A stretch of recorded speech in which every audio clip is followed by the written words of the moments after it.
Alright, so today we're going to look at integral exponents. So that means any exponents. So far we've been dealing with everything being positive or zero. So integral means an integer. So we're going to look now at what happens when we have negative exponents. So there's two ways I'm going to quickly show you here to look at how we would do this. So we looked at the same chart when we developed the zero exponent. So we said 2 cubed is 8, so 2 exponent 3 is 8, 2 squared is 4, and what we said was as the exponent goes down by 1, we divide by 2, and that was our pattern, right? So again, our exponent goes down by 1, and we divide by 2. So when we go from 2 exponent 1 to 2 exponent 0, we reduce by 1, and we divide by 2. Well, that pattern is going to keep going. So if I reduce my exponent again by 1, I have to divide by 2. And 1 divided by 2 is 1/2, right? Now if I was to do that again, as I go from -1 to -2, the exponent goes down by 1. So again, I need to divide by 2. And 1/2 divided by 2 is the same thing as 1/2 times 1/2. Now that's 1/4, but that's also the same thing as 1/2 squared, right? 1/4 is the same as 1/2 squared. Okay, so we kind of see that really all that's happening is the base is just moving from the numerator into the denominator, and then the exponent became positive, right? So the first one went from 1/2 with an exponent of 1, and then we went to 1 with 2 with an exponent of 2. Okay, and it doesn't just work like that for 2, it would work for all the other numbers, right? So if you look at the list with 5, exponent goes down by 1, we divide it by 5, down by 1, divided by 5, down by 1, divided by 5. Exponent goes down by 1, and I'm going to divide by 5. And 1 divided by 5 we could just write as 1/5, right? And as we reduce that exponent by 1 again, we would divide by 5 once more, and 1/5 divided by 5 is the same thing as 1/5 times 1/5, right? Because we multiply by the reciprocal, and so we get 1/5 squared, or 1/25. Okay, so really all that happens is we move that base from the numerator into the denominator, and we get a positive exponent, but in the denominator. Okay, and that's kind of what we've got with our with all of our patterns here, right? So a with an exponent of 1, -1 is going to be 1/a. A with an exponent of -2 is the same as 1/a squared. And a with any negative exponent is going to be 1/a with that same exponent, but now positive. Okay, so that's the first way of kind of looking at it. The second way of looking at it is I'm going to use the exponent laws that we've already got built in. So we've said that if we have two things with the same base, that we are going to subtract their exponents. Okay, so if I was to take these two things, 5 exponent 5 divided by 5 exponent 8, they have the same base, so I'm going to subtract their exponents. So I'm going to go 5 minus 8, and that gives me 5 with an exponent of -3.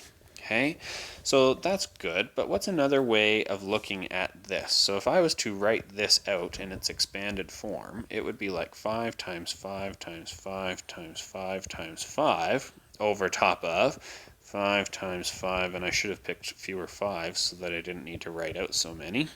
Okay, but as I write out 8 5s in the denominator and 5 5s in the numerator, if I was to put this fraction into lowest terms, I would continue to remove a 5 from the numerator and denominator until I had no more common factors. And right now there are 5 common factors of 5. So as I cross out 1 from the bottom, 1 from the top, I'm now left with 1/5 times 5 times 5, which is the same thing as 1/5 with an exponent of 3.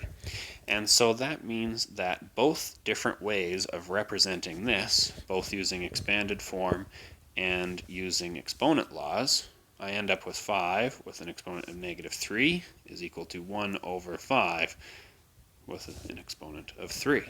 Okay, so that gives us how to work with our negative exponents. Okay, so a negative exponent, really all that's happening, as we saw on our first slide, a negative exponent just means move it into the denominator, okay, and we get now a positive exponent. Okay, but what happens if we already have that negative exponent and it's already in the denominator? Okay, so with something like that, what we're going to do is, another way of writing 4 with an exponent of -3 is to write it as 1 over 4 cubed. Okay, so that's exactly what I'm going to do, but I have a numerator of 1, and then my denominator, the way of writing 4 with an exponent of -3 in the denominator, now needs to become 1 over 4 with an exponent of 3. Okay. Now, if I was to write this out in a different way, I could write it as 1 divided by my denominator, because that line in a fraction means to divide. But if I write it out as 1 divided by 1 over 4 exponent 3, when I'm dividing fractions, I instead multiply by the reciprocal. So that 4 cubed comes up to the top, and now I just have 4 cubed. So it turns out that 1 over 4 with an exponent of -3 is equal to 4 with an exponent of +3. Okay, and so this gives us our negative exponent law.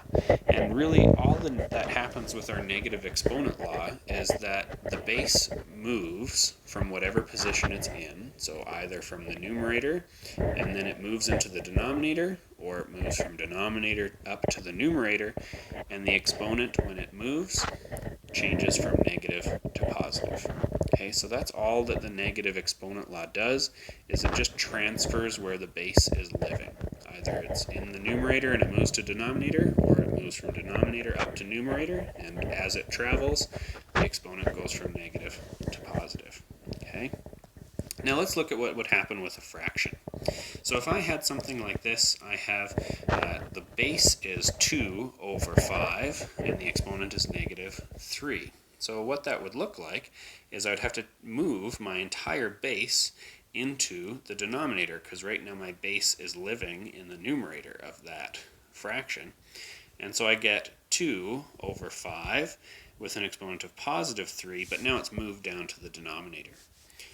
Again, if I was to rewrite this so that it was a division statement instead of written as fractions, this would now give me 1 divided by 2 exponent 3 over 5 exponent 3.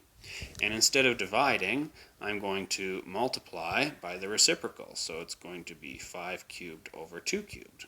And now that becomes 5 cubed over 2 cubed, and that's really the same thing as having 5 over 2 with an exponent of +3. So if I was to write that out here, this gives me 2 over 5 with an exponent of -3 is the same thing as 5 over 2 with an exponent of +3. And that kind of makes sense. Everything just flips. I end up getting the reciprocal. And that kind of makes sense, because if I was to use my exponent laws here, let's say I brought in that exponent of -3, it would have to go onto both numbers in my fraction. And then both numbers are going to transfer. One from the numerator is going to go down to the denominator because the exponent needs to become positive. So that 2 exponent -3 in the top moves into the bottom and becomes positive. And the 5 with an exponent of -3 is going to move from the denominator up into the numerator because the exponent needs to be positive. And so they really just switch places, right? So the negative exponent is really just telling me to take the reciprocal of something. Okay, so I'll add that in. So here's our negative exponent law written out fully. So it tells me what to do when I've got a negative exponent. I move the base from numerator to denominator, or if it's already in the denominator, move it up to the numerator, and it becomes positive on the exponent after you've moved it. If you have the negative exponent of a fraction, it's like taking the reciprocal of the fraction, and then the exponent goes from negative to positive. Now again, all of this works assuming that we are not dealing with any zeros for bases. If you have zeros for bases, this is not going to work. Okay? All right, let's look at a couple of questions then, what it might look like. So this one says simplify and write with positive exponents. We generally don't want to leave any answers with negative exponents unless we're instructed to do so. So for something like this, when I'm looking at it, it's 8 with an 8 times c with an exponent of negative 6 divided by 2 times d with an exponent of negative 3. So I'm going to simplify, so that means everything's got to be simplified. So I'll start off with the coefficients. 8 divided by 2, I can reduce that to be 4 over 1. So I'm going to start by now having 4. Okay. Now that c with an exponent of negative 6 is in the numerator. I'm going to move that c down into the denominator. And as I move it down to the denominator, I'm still going to have the 6, but it goes from being negative to being positive. Now, with our d with an exponent of negative 3, that's currently sitting in the denominator. We want to move that up to the numerator, so it's going to become d up in the numerator, and the exponent is going to stay at 3, but because it's moved from one spot to another, the negative is going to go away, and now we have a positive 3 for the exponent. So in total, now we've got 4d cubed divided by c with an exponent of 6. Okay, so really the negative exponent is just making that base move from one spot to the other, and then it becomes positive. Okay, let's look at something that's a little bit more complex. We're going to combine a lot of different exponent laws. Everything's going to be happening in this one. Okay, all right, so my personal preference is to get rid of all of my negative exponents first. I want to work with everything in positives. So I'm going to rewrite this where all of my negatives have moved, so I've got things a little bit more simplified. Okay, so I'm fine with the 5, I'm fine with the x exponent 4, but I have this y with an exponent of negative 9 in the numerator. So I'm going to draw my denominator here, and I'm going to put the y with an exponent of 9 from numerator to denominator to make my exponent now positive. And I'm going to do the same thing with the z. It was an exponent of negative 3, but if I move it down into the denominator, now it's going to become positive. Now I'm going to leave this division here. I'm not going to do anything with it yet, because I'm going to handle my negative exponents first, and then I'll deal with my division. So the 20 was fine. The x exponent 9 is fine. The y exponent 4 is fine, but the z exponent 2 I don't like. So I want to move that z exponent 2 into the bottom. Or sorry, the z exponent negative 2 I don't like. So I'm going to move that one into the bottom, and it's going to become z squared. Okay. When I'm looking at my denominator, I'm happy with that x exponent 6. I have no problem with that. But the y exponent negative 4, I don't like that one. So I'm talking about this one here in the denominator. So I'm going to move this one up into the numerator, and I'm going to have a second y exponent 4 in the numerator. Okay, so now there's a little bit of work I can do before I'm going to even mess with my reciprocal. So I'm going to leave this 5x over 4, good with that, y exponent 9, z exponent 3. Okay, now not equals, I'm still dividing. So with this one here, if I look at my x's, I have an x with an exponent of 9 in the numerator and an x with an exponent of 6 in the denominator. 9 minus 6 gives me an exponent of 3. So I'm going to now write this as x exponent 3. And when I'm also in the numerator, I had y with an exponent of 4 and y with an exponent of 4. So I'm going to use my exponent laws to combine those guys together. And now I've got y with an exponent of 8. Okay. And then I've got my, I didn't write. You guys should have stopped me. What were you doing? This z exponent 3, I was fine with that z exponent 3, and I forgot to write it down here. I knew I had left a space for something. Okay, so when I'm looking in the denominator, I have a z with an exponent of 3 and a z with an exponent of 2, and when we combine those together, we get z with an exponent of 5. Okay, so let's keep working from here. Now, I'm dividing these two fractions, and remember, we don't actually divide fractions. What we do is we multiply by the reciprocal. So I'm going to rewrite this out. So I get 5 times x with an exponent of 4, divided by y with an exponent of 9, and z with an exponent of 3. And now I'm going to multiply instead of divide, and I'm going to take the reciprocal of that second fraction. So the z is going to move up into the numerator, and the 20x cubed y exponent 8 is going to move down into the denominator. Okay. So when I multiply these two things, I can do a little bit of cross-reducing. Right? So the 5 and the 20, those have a common factor of 5, so I'm going to get a 1 and a 4. Okay, so in my answer, now I know I still have a fraction, and I know I've got a 4 in the denominator. Okay, looking at the x's, I actually do have a common factor of x cubed, right?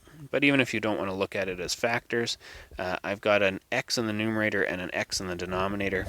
So I would go 4 minus 3, and that gives me x with an exponent of 1. So I'm just going to write x in the numerator. For the z's, I can do some cross-reducing with the z's.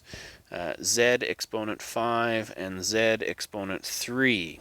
So I could subtract those exponents. Z with an exponent of 5 minus 3 is going to give me z squared. Now the last thing, it's not cross-reducing, but it's the only thing I haven't dealt with. It's the y's. I got y exponent 9, and I'm going to multiply it by y exponent 8 because they're both in the denominator, and that's going to give me y with an exponent of 17. Okay. Now the way I did this is not the only way that you can do this. If you wanted to, you could go right back to the very beginning here. You could multiply by the reciprocal on your fraction right away, and then you could just use integer operations to look at what you're doing with the x's. You can totally do that. It's probably faster, but much easier to make mistakes. And I'm a big fan of making sure to take the time to do it right. So I simplify for myself, and I make it look a little bit neater. And yeah, it takes probably a little bit more time and a little bit more paper, but I get the correct answer more often than making mistakes. All right. So that is the negative exponent. So your big takeaway for negative exponent is we are moving that base from its position in the numerator to the denominator, or vice versa, position in the denominator to the numerator, and the exponent then changes from negative to positive. If we have a negative exponent on a fraction, we simply take the reciprocal of that fraction, and then now it's to the positive exponent. All right, hope that makes sense. See you guys.